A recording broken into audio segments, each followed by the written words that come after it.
আসসালামু আলাইকুম প্রিয় শিক্ষার্থীরা, আমি সেই সুলতানা নতুন একটি ক্লাস নিয়ে নতুন একটি পর্ব নিয়ে চলে আসলাম। আলোচনা করব যাব আমি তোমার দেশে, এই কবিতাটির সৃজনশীল 4 নিয়ে। 4 নম্বর সৃজনশীলটি নিয়ে আমরা আলোচনা করব। চলো পড়ে ফেলি। কতে কি আছে, খতে কি আছে। ক নাম্বার, যাব আমি তোমার দেশে কবিতাটি কোন কাব্য থেকে সংকলন করা হয়েছে?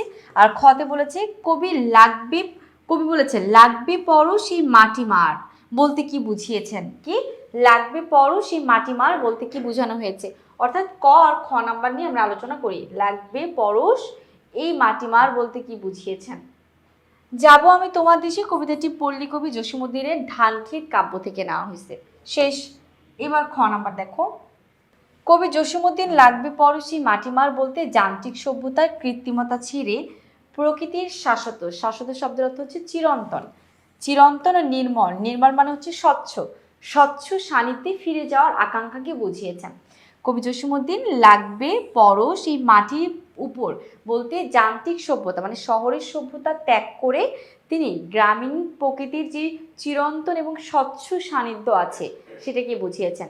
অর্থাৎ কবি জসীমউদ্দীন সে যাবে হচ্ছে গ্রামে, সেখানে গিয়ে যে শাশ্বত নির্মম শস্য পরশ সে মাটিতে রাখবে, সেটাই কবি বলেছে যে যান্ত্রিক জীবন থেকে ছেড়ে গিয়ে সে গ্রামে গিয়ে যখন মাটিতে তার পা রাখবে, সেই পা রাখাটা মুহূর্তটা হচ্ছে নির্মল বা স্বচ্ছ। আর উদ্দীপকে আমাদের এই লাগবে পরশ বলে এটাই বুঝাইছে। নাগরিক সভ্যতায় মানুষ আজ ইট কাঠ আর পাথরের খাঁচায় বন্দী। এখানে প্রাণীর চেয়ে যন্ত্রের প্রাধান্য বেশি, যার ফলে মানুষের সাথে মাটির বা প্রকৃতির বিচ্ছেদ ঘটেছে।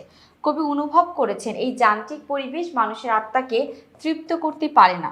শিশু যেমন মায়ের কোলে শান্তি ও নিরাপত্তা খুঁজে পায়, মানুষও তেমনি প্রকৃতির রূপী মাটিমার স্পর্শে ফিরে গেলে প্রকৃত প্রাণীর স্পন্দন খুঁজে পায়। মাটির এই পরশ বা ছোঁয়ার মাধ্যমে মানুষের দেহ মন সজীব হয় এবং কৃত্রিমতার গ্লানি থেকে মুক্তি পায়। মূলত শেকড়ের টানেই প্রকৃতির কোলে ফিরে গিয়ে মানসিক শান্তি লাভ করাই ছিল কবির মূল অভিপ্রায়। অর্থাৎ লাগবে পরশ এ মাটির মার, অর্থাৎ কবিতার পায়ের স্পর্শ গ্রাম বাংলায় দিতে চাই। গ্রাম বাংলায় মায়ের কাছে, প্রকৃতির কাছে তার সান্নিধ্য পাওয়ার জন্য কবি সেখানে ছুটে যেতে চান। আর কবিতাটা দ্বারা, এই লাইনটা দ্বারা এটাই বোঝানো হয়েছে। আচ্ছা, এবার আমরা গ আর ঘ নিয়ে আলোচনা করব। দেখো, গ আর ঘর জন্য আমাদের উদ্দীপকটা পড়তে হবে। চলো আমরা পড়ে ফেলি। ইটের শহর লোহার ঘর, মনটা এখানে বড়ই পর। বাতাস কাঁদে ধোয়ার ভিড়ে, ক্লান্ত পাখি ফেরে না নিরে। নিরে মানে হচ্ছে ঘরে। আমি খুঁজি ফিরি সেই বনতল, যেথায় ছায়া সুনিবিড় শীতল। বুকের ভেতর আকুল পিয়াস মেঠো, পথের সেই ঘাস। সবুজ গায়ের মাটির সুবাস, যেখানে মানুষ হাসে 12 মাস। আমায় নিয়ে চলো সে গায়ে, যেখানে নূপুর বাজে ঘাসের পায়। আচ্ছা, উদ্দীপকের প্রথম 2 লাইনে বলেছে শহরের কথা। শহর কই বলেছি ইটের শহর লোহার ঘর, এখানে তার মনটা বড়ই আপন লাগে না, পর লাগে, ভালো লাগে না তার। বাতাস কাঁদিয়ে, এই বাতাস ধোয়ার যে খারাপ দূষিত বাতাসগুলো আছে সেখানে কবি কেঁদে বেড়ায়, বাতাস কাঁদে। ক্লান্ত পাখি ঘরে আর ফিরে আসে না। এটা হচ্ছে তোমার ইট বা শহরের বর্ণনা, যেটা একেবারেই ভালো লাগে না। পরবর্তী 3 লাইন থেকে কবি বলছেন সে খুঁজে ফেরে বনতল, অর্থাৎ গ্রামের গাছগাছালি। সেটাই যেখানে সুনিবিড় শীতল আছে, গ্রামের গাছের ছায়া যে নিবিড় গভীর শীতল বা ছায়া আছে, কবি সেটাকে গভীরভাবে উপলব্ধি করছেন। বুকের ভেতর আকুল পিয়াস মেঠো পথের সেই ঘাস, বলছে গ্রামের যে মেঠো পথগুলা থাকে, মেঠো পথের যে ঘাস ঘাছালিগুলা থাকে, কবির মন সেখানে যাওয়ার জন্য তৃষ্ণার্ত হয়ে আছে বা পিপাসা কাতর হয়ে আছে। সবুজ গায়ে মানে সবুজ গ্রামের মাটির সুবাস বা গন্ধ, যেখানে মানুষ হাসি 12 মাস। বলছে সবুজ গ্রামের মধ্যে মানুষ 12 মাস হাসতে থাকে, সেখানে মানুষের মধ্যে এক ধরনের ভ্রাতৃত্ব থাকে, বন্ধুত্ব সুলভ থাকে। আমায় নিয়ে চলো সেই গায়ে, বলছে আমাকে সেই গ্রামে নিয়ে চলো যেখানে নূপুর বাজে ঘাসের পায়ে, বলছে ঘাসের পায়ে যেখানে নূপুর বাজবে, আমাকে সেখানে নিয়ে চলো। এটাই আলোচনা করা হয়েছে আমাদের এই উদ্দীপকটিতে। খুব সুন্দর করে আমরা বুঝছি। এবার আসি গতে। উদ্দীপকের সাথে যাব আমি তোমার দেশে কবিতার কোন দিকটি সম্পূর্ণ বিপরীত ব্যাখ্যা করো। উদ্দীপকের সঙ্গে সাদৃশ্য জিজ্ঞেস করে নাই, কোনটা সম্পূর্ণ বিপরীত সেটা জানতে চাইছে। অর্থাৎ উদ্দীপকে গ্রামে যেতে চায়, গ্রামে গিয়ে থাকতে চায়, ইট পাথরের ঘরে তার ভালো লাগে না, এটা যে কোন দিক থেকে হচ্ছে আমাদের কবিতার কোন দিক থেকে একেবারে বিপরীত সেটা একটু আমরা আলোচনা করি দেখি।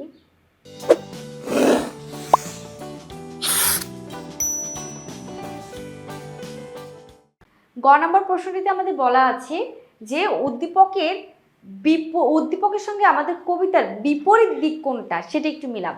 দেখো, উদ্দীপকের প্রথম দুই চরণে ফুটে ওঠা নাগরিক জীবনে যে যান্ত্রিকতা, একঘেয়েমি, প্রাণহীন পরিবেশের চিত্রটি যাব আমি তোমার দেশে কবিতায় বর্ণিত পল্লীর স্বচ্ছ প্রকৃতি বা নির্মল প্রকৃতি, অকৃত্রিম সজীবতার সঙ্গে সম্পূর্ণ বিপরীত। দেখো, উদ্দীপকের দুইটা লাইনে বলেছি গ্রামীণ যান্ত্রিক জীবনে আর ভালো লাগে না, সেখানে পাখিরা ফিরে আসে না, একঘেয়েমি লাগে। তো এই যান্ত্রিক জীবনের একেবারে বিপরীত হচ্ছে আমাদের যাব আমি তোমার দেশ কবিতাটা, যেখানে কবি জসীমউদ্দীন নিজে গ্রামে যেতে চান, গ্রামের মানুষের সান্নিধ্য থাকতে চান, গ্রামের বিভিন্ন ফুলের সঙ্গে পরিচিত হতে চান, দস্যু ছেলেদের সঙ্গে খেলা করতে চান, ভালোবাসতে চান, যেটা আমাদের উদ্দীপকের যান্ত্রিক জীবন থেকে একেবারে আলাদা। যাব আমি তোমার দেশে কবিতায় কবি জসীমউদ্দীন গ্রামীণ জনপদকে এক শান্তির নীড় হিসেবে চিত্রিত করেছেন। সেখানে আকাশ নীল, বাতাস শীতল এবং প্রকৃত অফুরন্ত সজীবতায় ভরা। কবির বর্ণনায় গ্রামের প্রতিটি উপাদানে প্রাণীর স্পন্দন আছে। পাখির কলকল্লেতে ভোর জাগে, শিশির ভেজা ঘাসে রোদ খেলা করে এবং সবুজ ধানের ক্ষেতে ঢেউ খেলে যায়। এই পরিবেশ মানুষের মনকে সতেজ রাখে এবং আত্মিক প্রশান্তিও দান করে। এরপর দেখো পরবর্তীতে উদ্দীপকের দুই চরণে নাগরিক জীবনের এক নেতিবাচক ছবি ফুটে উঠেছে। এখানে শহরকে ইটের শহর, লোহার শহর, ঘর বলা হয়েছে, যা জীবনের রক্ষতা কৃত্রিমতাকে নির্দেশ করে। শহরে দূষিত বাতাস ও ধোঁয়ার ভিড় প্রাণীর স্বাভাবিক বিকাশকে বাধাগ্রস্ত করে, যার ফলে মানুষের মন সেখানে পর বা একাকী বোধ করে। এমনকি প্রকৃতির অবিচ্ছেদ্য অংশ পাখিরাও সেখানে স্বাচ্ছন্দ্য বোধ করে না। উদ্দীপকের শহরটি যেখানে ধোঁয়া, ইট আর যান্ত্রিকতার শ্বাসরুদ্ধকর, যেমন জসীমউদ্দীনের কবিতার গ্রামটি সেখানে উন্মুক্ত, মানে খোলা আকাশ আর সবুজ প্রকৃতির এক মায়াবী আশ্রয়। উদ্দীপকের এই কৃত্রিম ও যান্ত্রিক নাগরিক চিত্রটি তাই কবিতার শান্ত অকৃত্রিম পল্লী প্রকৃতির সম্পূর্ণ বিপরীত মেরুতে অবস্থান করেছে। তো আশা করছি আমরা এটা বুঝতে পারলাম যে উদ্দীপকের যে প্রথম দুই চরণে আলোচনা করা হয়েছে যান্ত্রিক জীবনকে নিয়ে, সেটার একেবারে বিপরীত দিক হচ্ছে আমাদের গ্রামের জসীমউদ্দীন এই কবিতার খোলা মুক্ত যে বাতাস, মুক্ত যে পরিবেশ, সেই পরিবেশটা একেবারে বিপরীত চিহ্ন ধারণ করে। ওকে, এবার আমরা আলোচনা করব ঘ নাম্বার প্রশ্নটা দিয়ে। ঘ নাম্বার প্রশ্ন কি আছে আমরা ঘ নাম্বার প্রশ্নটি দেখি। উদ্দীপকের কবির আকুলতা এবং যাব আমি তোমার দেশে কবিতার আকাঙ্ক্ষা মূলত একই সূত্রে গাথা। মন্তব্যটির যথার্থতা আমরা বিশ্লেষণ করি, চলো। উদ্দীপকের কবিকে দেখা যায় কৃত্রিমতা, যান্ত্রিক জীবন ছেড়ে সে গ্রামে যেতে চায়। গ্রামের মন তাকে আকৃষ্ট করে, গ্রামের পরিবেশ, গ্রামের ভালোবাসা, গ্রামের উন্মুক্ত জীবন সবকিছুই তাকে আকৃষ্ট করছে, যেটা দেখা যাচ্ছে। দেখো এখানে কিভাবে আকৃষ্ট করছে। উদ্দীপকের কবির আকুলতা এবং যাব আমি তোমার দেশে কবিতার কবির আকাঙ্ক্ষা মূলত একই সূত্রে গাথা। মন্তব্যটি পুরোপুরিভাবে যথার্থ। যা উদ্দীপক জসীমউদ্দীনের যাব আমি তোমার দেশে কবিতায় কবি নাগরিক জীবনে কৃত্রিমতা ও ছলচাতুরি থেকে দূরে সরে যেতে চেয়েছেন। তার আকাঙ্ক্ষা হলো এমন এক দেশে যাওয়া যেখানে প্রকৃতির অকৃত্রিম মমতা রয়েছেন। কবির বর্ণনায় সেই গ্রামীণ জীবনে নীল আকাশ, পাখির গান আর সহজ সরল মানুষের সহচর্য পাওয়া যায়। এছাড়া সেখানে জীবন যান্ত্রিক নয়, বরং তা মাটির টানে এবং ভালোবাসায় সিক্ত বা নয়নিত্য ভরা একটি জীবন। উদ্দীপকের কবিও ঠিক একইভাবে শহরে ইটের ঘর আর লোহার খাঁচা থেকে মুক্তি পেতে খুবই পরিমাণে ব্যাকুল। শহরের ধোঁয়া আর একাকিত্ব তাকে ব্যথিত করে বলেই তিনি সেই সবুজ গায়ের মাটির সুবাস পেতে চান।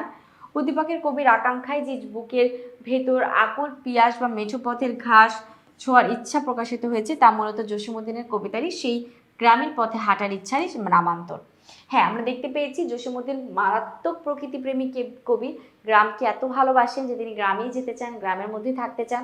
তো উদ্দীপকে আমরা যে কবিতাকে দেখতে পেয়েছি, তিনি যান্ত্রিক জীবনটাকে ছেড়ে দিয়ে তার ইচ্ছা পিয়াসা পথ অর্থাৎ মেঠো পথে গিয়ে চলার, গ্রামীণ জীবনে গিয়ে থাকার, সেখানে গিয়ে বসবাস করার, সেখানে নীল আকাশ, পাখির গান, কলকলালি ধ্বনি, জীবন যান্ত্রিকের মধ্যে সে আর থাকতে চায় না। তো সব কিছুই কি আমাদের কবি জসীমউদ্দীনের সঙ্গে হুবহু মিলে যায়। তো এই ছিল আমাদের 4 নম্বর সৃজনশীল নিয়ে আলোচনা। আশা করছি তোমরা সকলে বুঝতে পেরেছো। আজকে এই পর্যন্তই। আল্লাহ হাফিজ, আসসালামু আলাইকুম।